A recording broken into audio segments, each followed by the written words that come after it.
checking that I'm live on. Yes, I am. Okay, so what I'm doing is that I'm going to be reading on the progression of recovery in CPTSD to give people a bit of hope out there, because I think a lot of people with CPTSD don't realize that they have, I'm just going to get some feedback, hang on.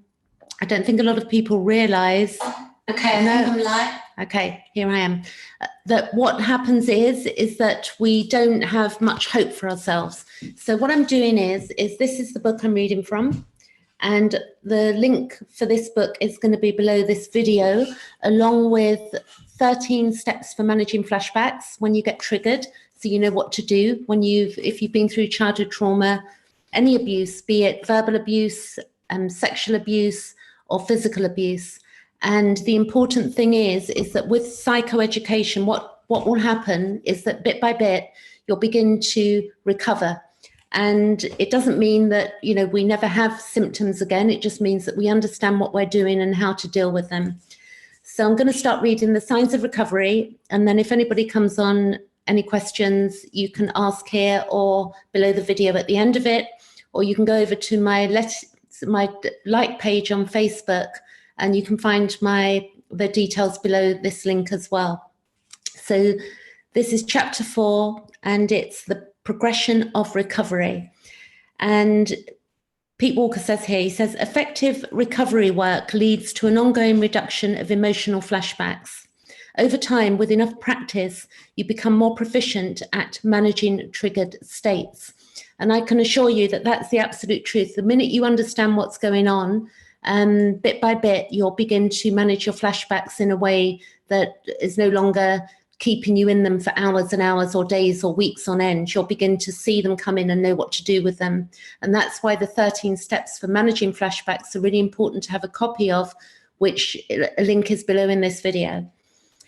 Pete Walker goes on to say, this in turn results in flashbacks occurring less often, less intensely, and less enduringly. Another key sign of recovering is that your critic begins to shrink and lose its dominance in your psyche. So again, below in this video, you'll find 14 tips for dealing with your inner critic. So the most important work with the CPTSD response is getting rid of your inner critic so that you're no longer toxic, shaming yourself. And that means you'll be allowed to grieve properly and begin to heal the traumas that you've had as a child that have not been fully processed or grieved. He goes on to say, another key sign of recovering is that your critic begins to shrink and lose its dominance over your psyche. As it shrinks, your user-friendly ego, which we all have one, and it's not something to get rid of, because the ego, despite in spiritual circles, people are trying to get rid of their egos. The ego is a very useful tool because it allows us to make healthy judgment and make healthy choices. So what we want to do is get a healthy ego going. He says your friendly ego has room to grow and to develop the kind of mindfulness and recognizes when the critic has taken over. This in turn allows you to progressively reject the critic's perfectionistic and drasticizing processes. So it means you'll begin to make healthier decisions for yourself. You know, if somebody's triggering you, then you're, instead of, you know, going on with that and keep, you know, bumping into the person, you'll begin to get to a point where you'll see it and you'll think, you know what, this is triggering me. This is what I need to do about it. And you'll begin to heal. We can't stop all triggers, but we do have some control over our lives. He goes on to say, more and more you stop persecuting yourself for normal foibles. Additionally, you may perseverate less in disappointment about other people's minor miscues. A further sign of recovering is a gradual increase in your ability to relax. With this comes an increasing ability to resist overreacting from a triggered position. This further allows you to use your fight, flight, freeze, and fawn instincts in healthy and non-self-destructive ways. This means you only fight back when under real attack, only flee when odds are insurmountable. Hi, Black Lotus, I'll continue reading. Insurmountable, only freeze when you need to go to the acute observation mode, and only fawn when it is appropriate to be self-sacrificing. So what happens is through childhood trauma, we have something called arrested development, which means that not all, we don't develop properly. So if somebody's, a parent hits us and we're not allowed to say no, or they're really rude to us and unkind, and we're not allowed to protest, it switches that part of ourselves off. So as adults, we don't, we begin to deal with real life like that. Like somebody can be rude, we get into codependent relationships. We have friends who are rude to us, and we don't know when to say, hey, stop, enough. So with this work, we'll get healthy boundaries and we begin to heal at deep levels. There's so much in this book that, it took me a good 2 years to really get what he was saying, because I had to work on myself whilst I was reading and working with this book. And it's a tough journey to begin, but as we begin it, there are so many benefits that I could name that are just so beneficial to being a soul on this earth. So continuing reading. He says, an alternative way of describing this decrease in overreacting is that you have a good balance between the polar opposites of fight and fawn. As this becomes increasingly realized, you facilitate healthily between asserting your needs and compromising with the needs of others. A further example of decreased reactivity is seen in a more balanced movement between the polar opposites of flight and freeze.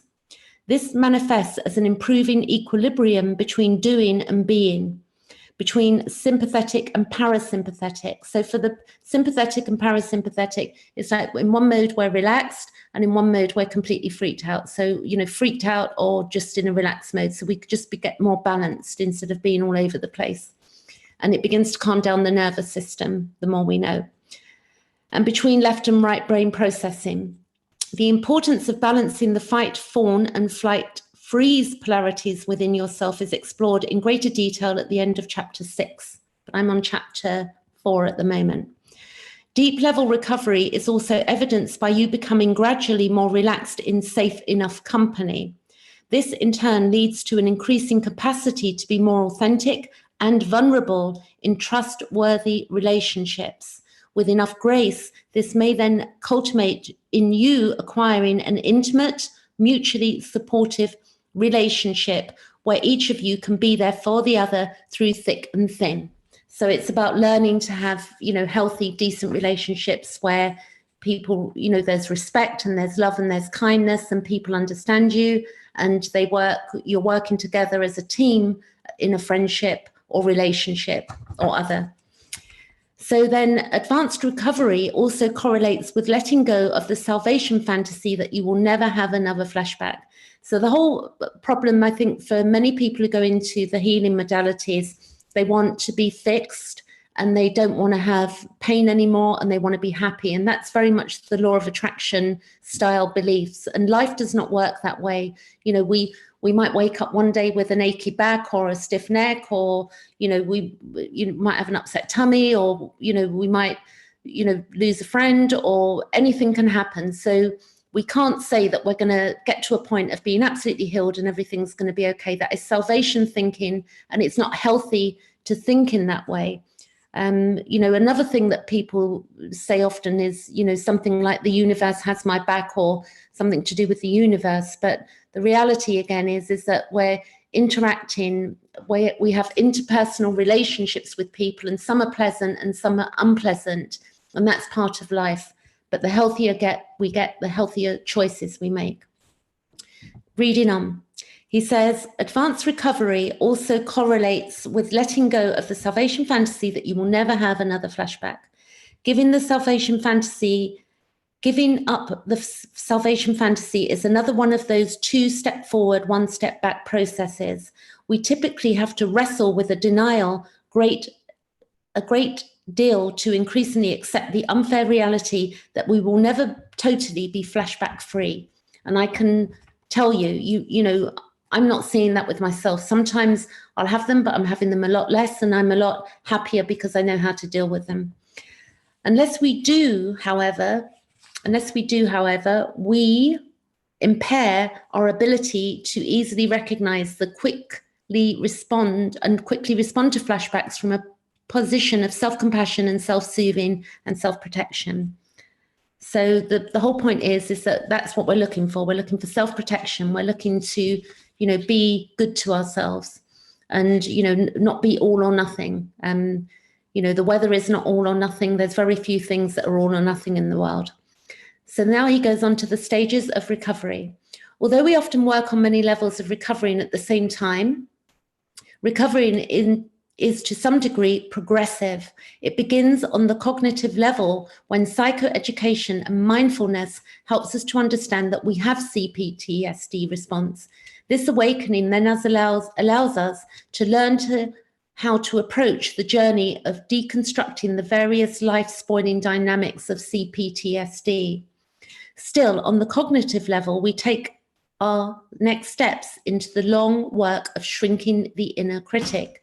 So again, the inner critic list is below, and it's 14 steps for dealing with that. So you can look at that and you can print off a copy of that. There's a PDF copy of that on Pete Walker's webpage, and also the 13 steps for managing flashbacks, 2 of the most important tools to begin to deconstruct the inner critic and the flashbacks.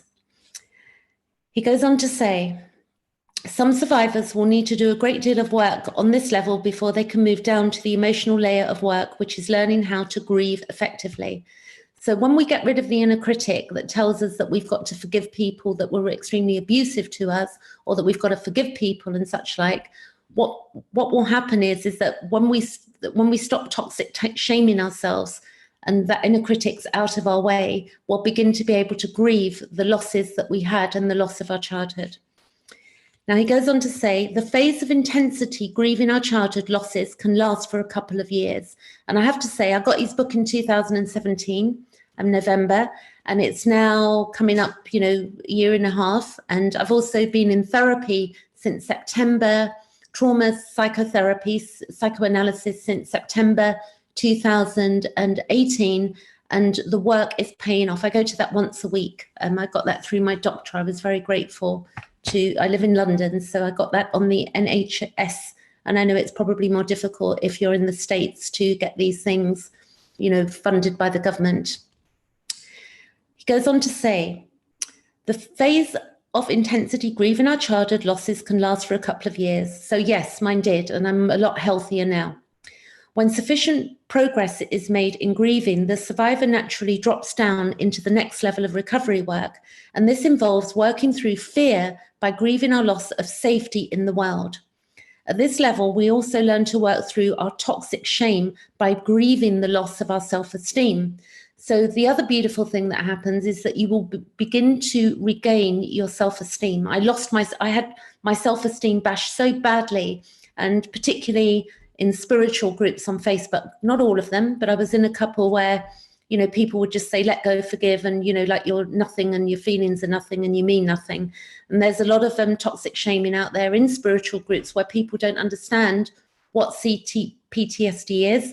And we can take into account that there are 7.5 billion of us on planet Earth, and that 1 in 3 girls have been through sexual abuse, violence, or physical abuse, verbal abuse as children, and 1 in 5 boys on average. And those figures come from this book. And, we can therefore say that, at least half the population is suffering in one form or another from this. So he goes on now to say, as we become more adept in this type of deep level grieving, we are then ready to address the core issue of our trauma, the abandonment depression itself. Work here involves releasing the armoring and physiological reactivity in our body to the abandonment depression via the somatic work discussed in chapter 12 of this book. This work culminates with learning to compassionately support ourselves through the experiences of depression.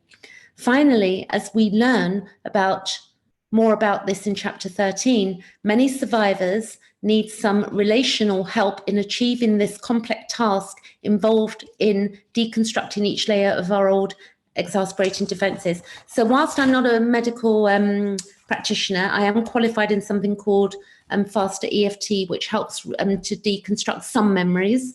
But CPTSD is not, it's not a quick fix. And I've got the understanding of what sexual abuse is, drug addiction, and all very many things, a lot of wisdom. I was 53 in May. I've got understanding of what it's like to have no backup from family, and if people want to book a session with me on that, then I'm happy to help where I can. But all of those details are below and on my page on Facebook. So now I'm going to continue reading Cultivating Patience with the Gradual Progression of Recovery.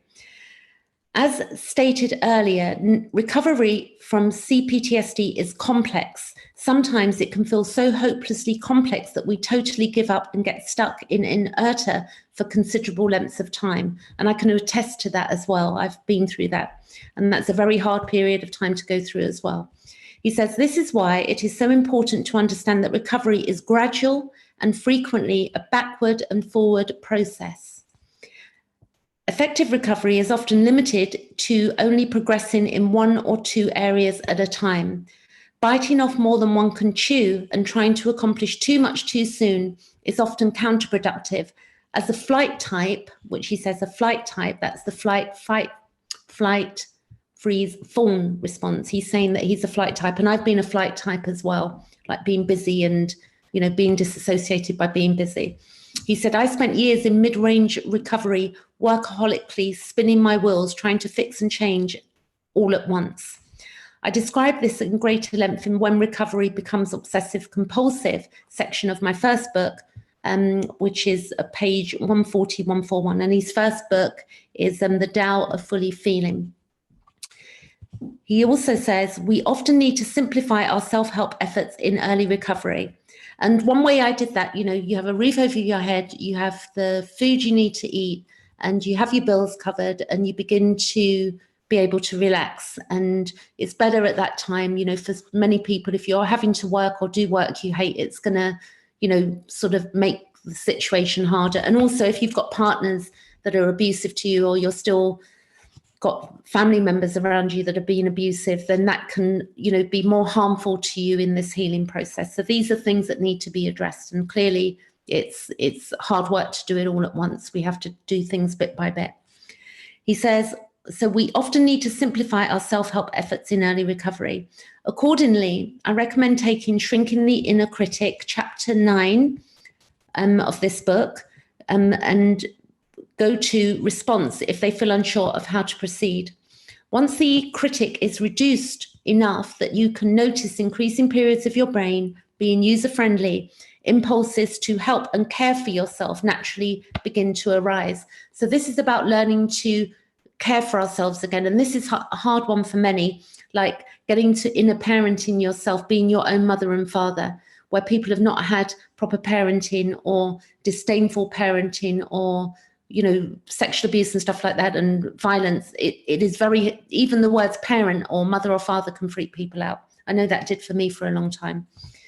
So reading again, once the inner critic is reduced enough that you can notice increasing periods of your brain being user-friendly, impulses to help and care for yourself naturally begin to arise.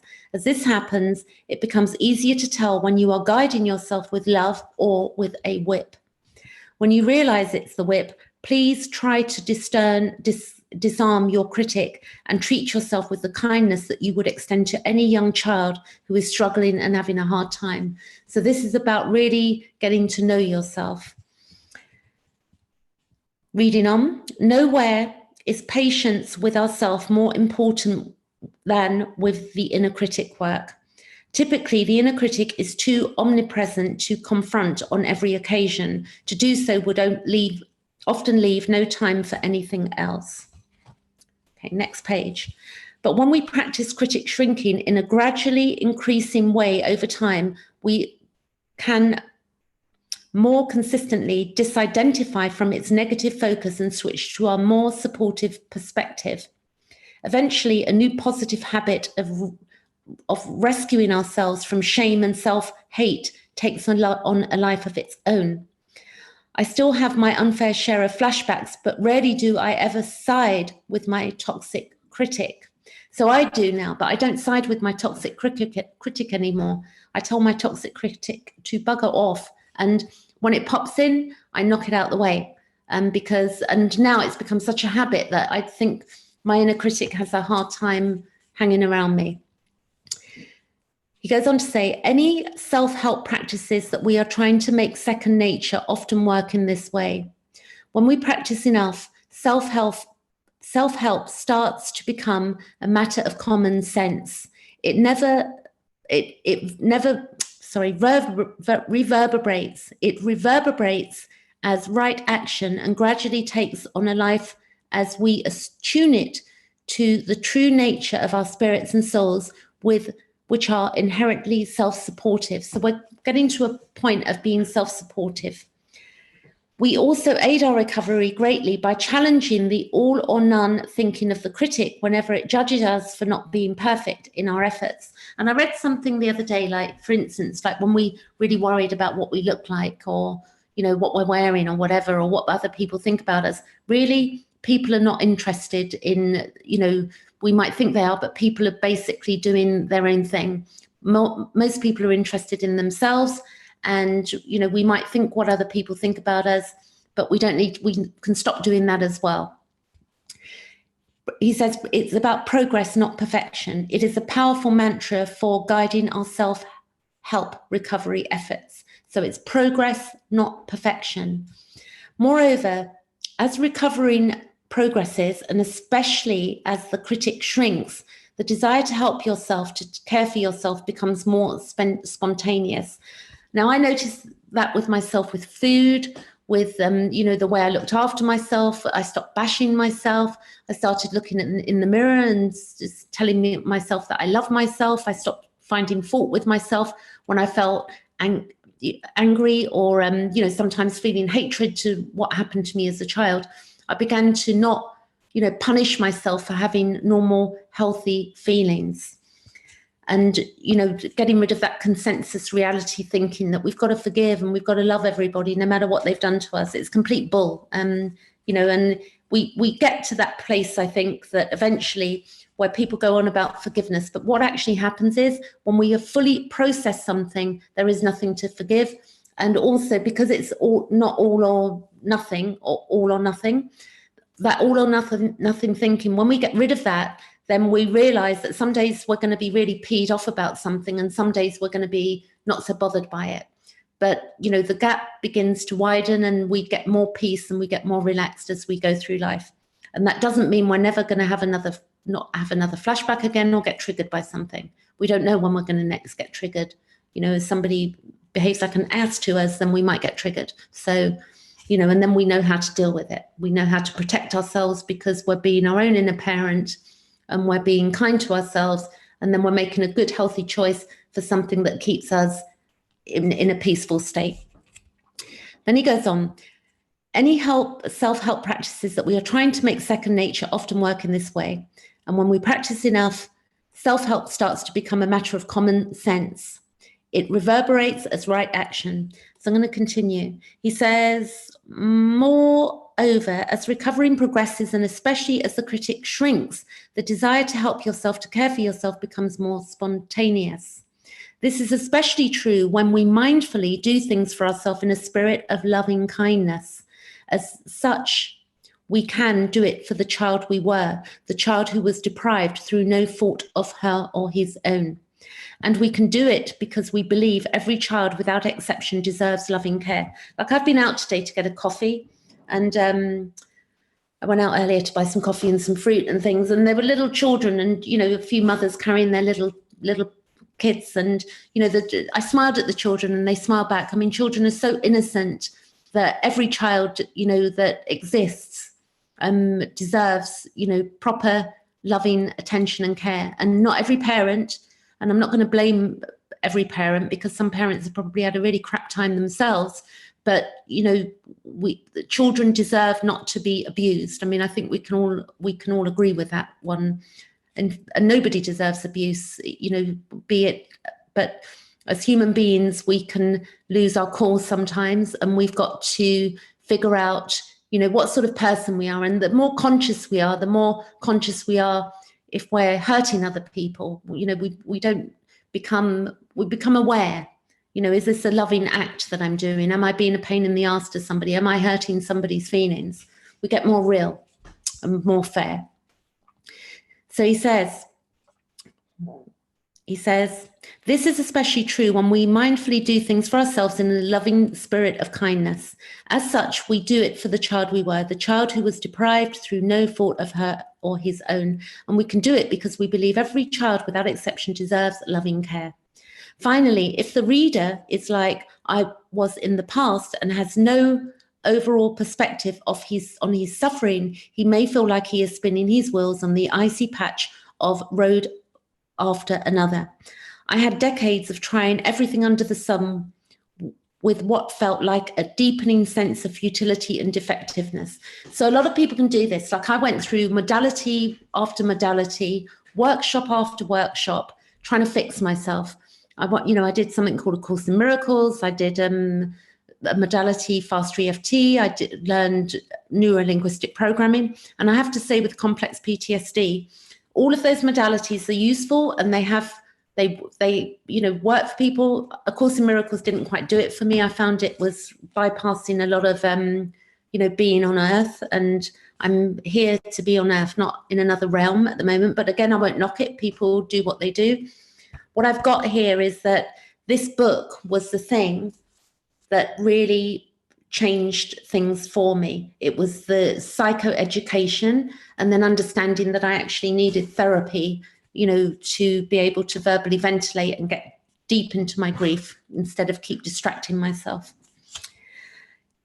So then he says, gradually, I eventually reached an invisible critical mass and realized I had actually come a long way. I had acquired quite a few pieces in the puzzle of recovery and only needed to organize them into a map to move along further.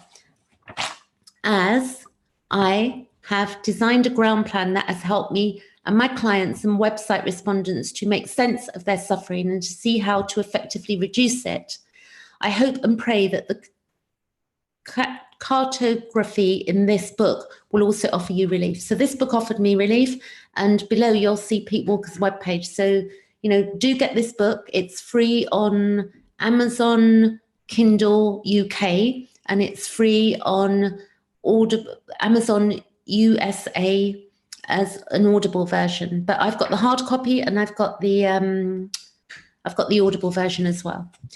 And now he says, surviving versus thriving. He says, recovery involves learning to handle unpredictable shifts in our inner emotional weather. Perhaps the ultimate dimension of this is what I call the surviving, thriving continuum. Before we enter into recovery, it may feel like life is nothing but a struggle to survive. However, when recovery progresses enough, we begin to have some experiences of feeling like we are thriving. These may start out as feelings of optimism, hopefulness, and certainty, and we are indeed recovering. And then the bottom inevitably drops out because recovery is never all forward progress. Oh, so unfairly, we are back to feeling that we can barely survive. To make matters worse, we are amnesic that we even had a respite from suffering. Another flashback has hit and we polarize back into the suffering end of the continuum. We are struck in the anxious and deadened feelings of the abandonment melange. So I'm going to say, like this, in the last week, I've had there were a few times I had flashbacks this week. There was an event that took place, not an event so much that, being triggered by people, being mean or unkind. And when that happens, we can go into a flashback. But thankfully, I was able to pull myself out of it quickly and be able to give myself the self-talk and self-love that I needed and do what I needed to do to resolve the matter in my mind. So going on, he says, in survival mode, even the most trivial and normal easy task can feel excruciatingly difficult. As in childhood, it all feels just too hard. And if the flashback is especially intense, then he says, Thanatos may start knocking down the door. Thanatos is the death urge described by Freud. And in a flashback, it corresponds with the suicidal ideation we looked at in chapter 1. So suicidal ideation is that what a lot of people don't realize, like I think all human beings think at some point, I don't want to be here, I've had enough, you know, I hate my life. And, you know, we've got to watch that in us, and we've got to talk to people like that. So anybody that has the idea, you know, that they're afraid or they don't want to be here or they'd rather not be here, I think that all human beings go through that, and that we need to be able to speak to people about it. It's not something we need to keep to ourselves. We can talk to a friend about it and say, hey, I'm feeling this way. And then what you might find is your friends say, oh, I was feeling that way last week. So it's really useful to be able to verbally express and not be afraid of expressing our truth of what we're feeling, and not to have toxic shame about it, because we're all human. And people, you know, who've had no abuse would probably, you know, have those feelings as well, you know, for different reasons. You know, it could be financial or other. So then he goes on. He says, once again, it is important to repeat that this feeling state is a flashback to the worst times in childhood when our will to live was so compromised. As mindfulness improves, we can recognize suicidal ideation as evidence of a flashback and begin to rescue ourselves with the Chapter 8 flashback management steps. As necessary progress, polarizations back into survival mode do not take us to the utter despair end of the continuum so often. Nonetheless, survival mode can still feel pretty awful, especially when it is characterized by high anxiety or immobilizing depression. Being in survival is especially difficult during these times when flashback management is less effective. So I'd spent about, I think, 6 months in survival mode. And the more I worked with my inner critic and began to get rid of it, the more I stepped out of being in survival mode and then started taking care of myself and my body and eating well. And, you know, I can have the odd moment when I feel like I'm in survival mode. But again, we begin to work this with the knowledge of this book. So I'll read that bit again. Being in survival is especially difficult during those times when flashback management is less effective, and feelings that life is a struggle can hang on for days and even weeks. This is the territory where flashbacks morph into extended regressions. So what happened for me was the finale for me in 2016. Somebody upset me, and I went into a flashback regression that was so bad that I lost, over a few months, I lost 20 pounds in weight. And I'm only small anyway. I was 130 pounds. And I lost 20 pounds in weight, and all my hair fell out, and I lost a business as well. I lost my livelihood due to, you know, of 29 years, the business I had, due to the flashback was a memory of abuse and it put me into, I started shaking, and it basically, it was like I couldn't stop, and my mind just went into shutdown. So we have to be very wary of the people that we're dealing with in our lives, friends. If we don't have friends who understand us, then they can trigger us and make things worse for us. And it may not be that they are doing it on purpose. They just may not know any better, and they maybe don't have the compassion or be able to see the bigger picture. But there are friends that you will have that will get it. So you've got to, really monitor at this point of recovery. Who are you mixing with? Who are we hanging out with? Who are we talking to? What groups are we in on Facebook? Who triggers us? Who doesn't? Reading on. I'm probably reading the same bit again. But he says, being in survival is especially difficult during those times when flashback management is less effective, and feelings that life is a struggle can hang on for days and even weeks. This is the territory where flashbacks morph into extended regressions. I believe regressions are sometimes a call from our psyche to address important developmental arrests. Okay, so point. Developmental arrests are where we've not developed properly in childhood, where we've not been nurtured or loved and cared for. So we don't know how to react or respond in certain situations with certain people. So it means that what happened for me then, I had to then go back and address, the relationships I were in, looking at any codependency and looking at meeting my own needs and stuff like that. He then says, in this case, it is the need to learn unrelenting self-acceptance during a period of extended difficulty. It is also the need to develop a staunch and unyielding sense of self-protection. So you're going to have to self-protect yourself fiercely. And it's very important to understand. And again, that takes time to understand what we're doing there. This fundamental instinct of fiery willingness to defend ourselves from unfairness needs to strengthen to progressively, so that we can withstand our inner critic attacks. So it's like knowing what's right for us and acting on that and saying, you know, that isn't good for me anymore. I'm not, you know, hanging out with that person. I'm not going to be in that group. And this is what I'm doing because this is the best thing for me. It's the same with food. You know, I'm not going to drink loads of coffee because, you know, it puts me into a nervous state and I go into flashbacks. So there are many ways we can begin, and layers that we can begin to deal with, and also with nutrition and all sorts of things, supplements and therapy and, you know, even a bit of tapping. So going on, he says, moreover, we can grow in our ability to survival by using the chapter 13 mindfulness techniques to practice and build enduring self-compassion. Moreover, if we are far enough along in recovery to have a safe ally, we can enlist their support to help us verbally ventilate out our pain at being stuck in survival. So we need to find safe allies that are on our side, that are on our team.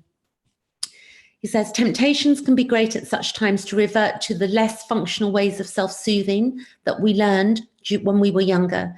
Depending on your 4 Fs, which is the fight, flight, freeze, fawn response, this commonly manifests as increased eating, substance abuse, working, overworking, sleeping, and or sexually acting out. Sometimes we are triggered into self-medicating in this way because we are so desperately trying to keep ourselves on the thriving end of the continuum. Desperately clinging to thriving is a hard impulse to resist, even when we are in reality way past its expiration date. So the thing is, like for me, I stopped drinking in 2012, and that was the beginning of my healing process from 13 years of sexual abuse.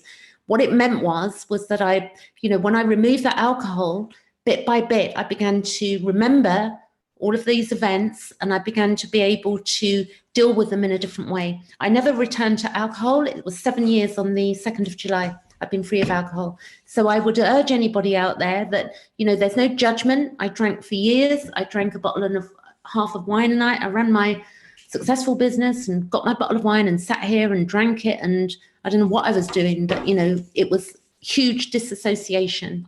And it stopped me. I was suffering from guilt at that time because I had extreme guilt and toxic shame that I couldn't forgive the abuse of my growing up period. It was really difficult. And then, you know, when I was going through that period of healing, people would say to me unknowingly, they'd say, have you forgiven your parents yet? You know, it does not work that way in sexual abuse or verbal abuse or what happens with, or physical abuse. What happens is that we get to a point through psychoeducation where we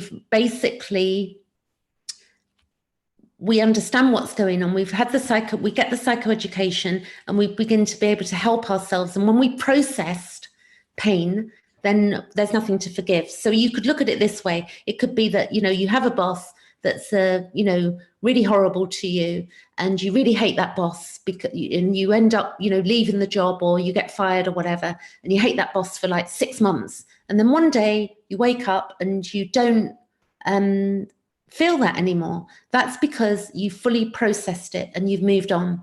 And, you know, there are many, many times in my life where people have peed me off or something and then it dissipates. But there are some things, you know, like, you know, we can imagine, you know, children being sexually abused or beaten or verbally abused, you know, it's hard. It's not something that, you know, you just go and forgive. You've got to process deeply. And some people can forgive, and good for the ones that can. And, you know, we're all different, but I've got my own views on that. So my own personal belief and understanding, or not belief, but just the way it's worked out for me.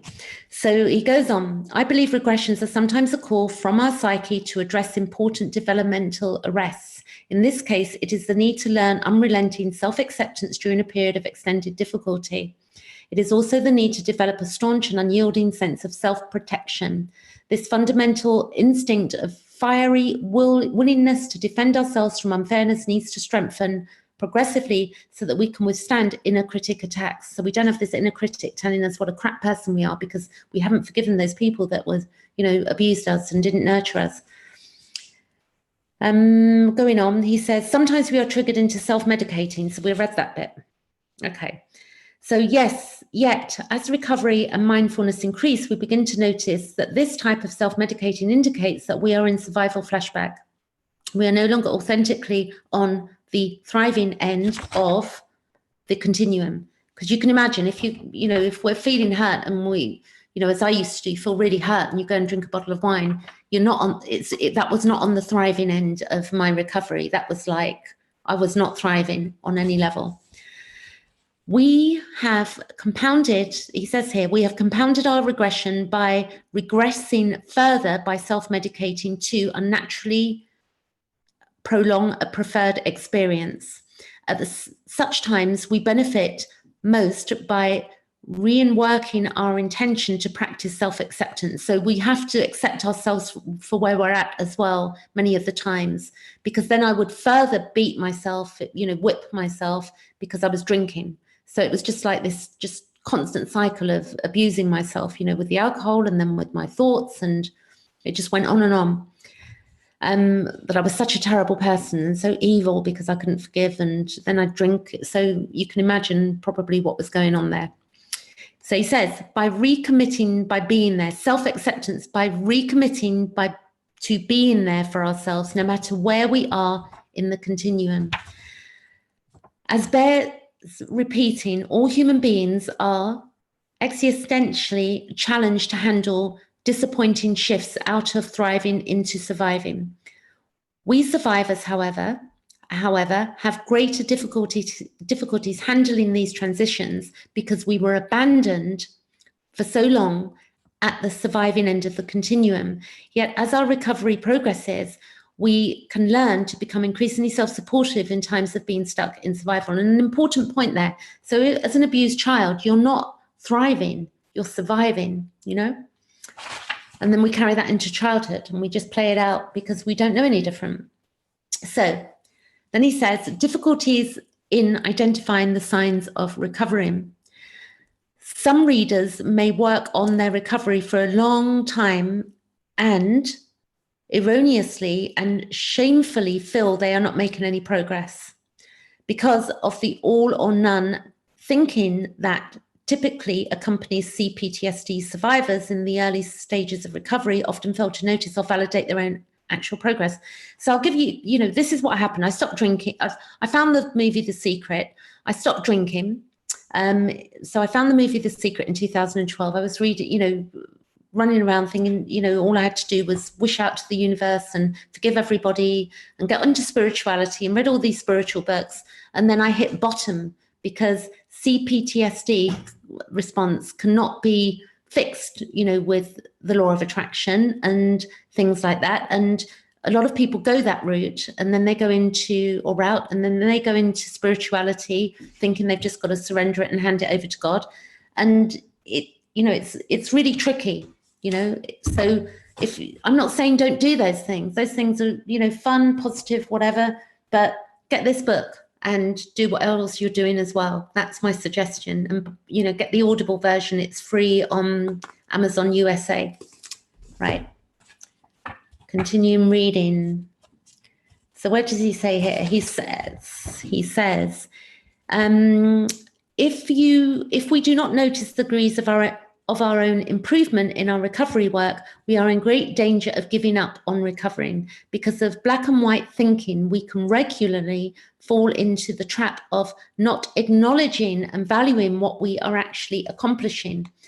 Perfectionistic, dismal of improvement that is not 100% is common in early recovery. So we don't need to be 100% at anything. You know, it's like if we do a little bit each day and we get this awareness and we read a little bit of the book and then we go and verbally ventilate and then we begin to speak up to people and say, hey, you know, I don't like that, or this isn't working for me, or whatever we begin to do. We begin to change our diet. We begin to go into self-acceptance. And bit by bit, when we have those horrible flashbacks and they feel so awful and we just don't want to be here, you know, they last a lot less. You know, they can last half an hour instead of like a week. And that's what's happened to me. So I just need to let you know that this book does do what it helps us to thrive. Then he says, Pete Walker says, here are some common areas when I see that recovering survivors fail to notice and self-validate their progressive degrees of self-improvement. He says, this is what happens when we begin to improve. So he says, 1, less intense launching into the 4F responses. So there's less time spent launching into the fight, flight, freeze, fawn response. Number 2, increasing resistance to the critic. So we begin to get rid of that inner critic. We go, hey, you know, like if you had a really lovely friend and somebody was being horrible to them, you would stand up for them. You say, hey, don't talk to my friend like that. That's how you need to be with yourself. You need to become your own friend, your own parent, and lovingly love your parent. Let's see here. I'll go back to that list. So Timmy Black Lotus congratulates me. Thank you. Congratulations to me. Yeah, all of us that are healing this stuff, you know. It's a beautiful thing to be able to tell and help people and show people that it's possible. Then Timmy says, I've always ignored dealing with my past, but it seems to have caught up with me. Many of my coping strategies now seem to be a way of covering up stuff that I'm now addressing. Yes. Did you get the book, Timmy? I wondered if you did. I can't recall. I know somebody said I can't recall if it was you. I just wondered, you do need this book if you're going to be doing this work. And there are a couple of groups on Facebook where there are, you know, mixed male and female on anxiety, PTSD, which I can give you the names for. So let me know if you have got this book, because the links are below and you're going to need these as part of the recovery. And you don't have to read this book quickly. You need to take it really slow, because it was really began to unearth some worms for me. I got really angry at one stage. I thought, when I realized, you got it on Audible. Okay, so do know that isn't Pete Walker reading the book. What I find is went through a stage where it was easier when I was going through my recovery to listen on Audible and just lie in bed. I sort of hid under the duvet for many months, not permanently, but for quite a while.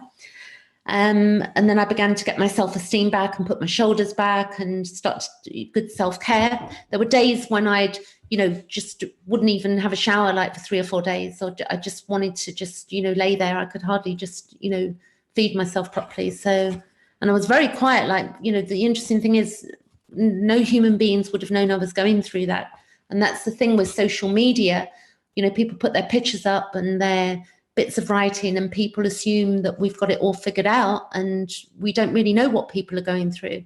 So we need to be very sensitive when we're on social media to the reality of what it is to be human and be kind to people as best we can. But of course, if people aren't kind to us, then we need to be able to stand up for ourselves and do what's necessary to eliminate people that are not kind from our lives. So I'm going to read this list now. He says, here are some common areas where I see that recovering survivors fail to notice and self-validate their progressive degrees of improvement.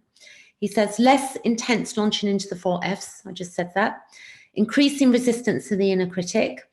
Increased mindfulness about flashbacks or inner critic attacks. And it's so beautiful being able to name it, saying, oh, that's my inner critic, or, oh, I'm having a flashback. And you can get triggered, speak to a friend and say, I'm having a flashback. It solves a lot. It gets us through it a lot quicker. Then he says, 4, increase time feeling good enough about yourself. 5, progress in meeting arrested developments listed in chapter 2. And 6, decreased overeating or use of self-medicating substances. Now, something amazing happened for me. On the 1st of June, I decided that I was going to try to not eat processed sugar for the month of June. And now we're at the 9th of July and I've still not had any processed sugar. Every night after I stopped drinking in 2012, there's a lovely French bakery near where I live, or not a bakery, but, you know, French pastry shop and beautiful little cakes. So I treat myself every night to a little cake.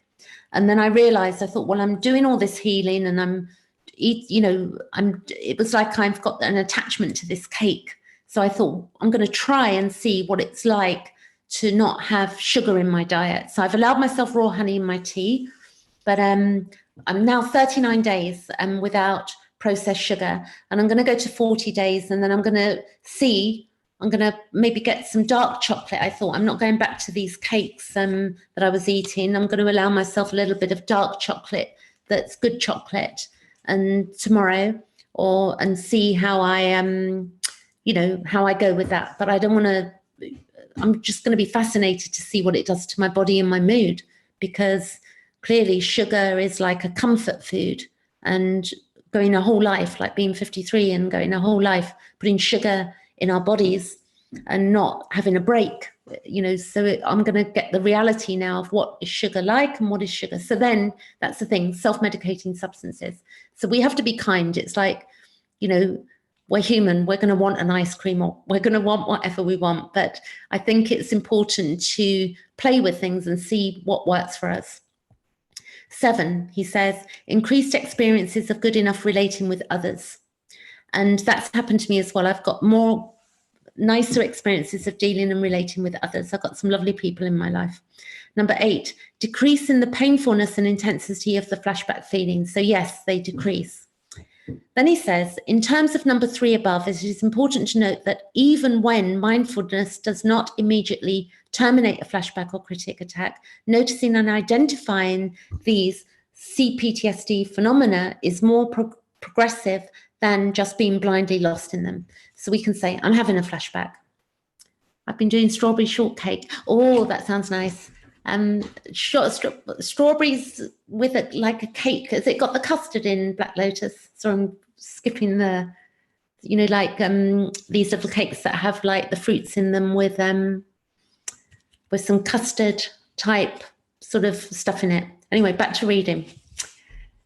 So he says here, in terms of number 3, he says, moreover, progressive CPTSD phenomena is more progressive than just being blindly lost in them. Moreover, ongoing recognition makes effective, it basically heals us, action more accessible. It makes us increasingly likely to remember to use the flashback management steps listed in the chapter 8, okay?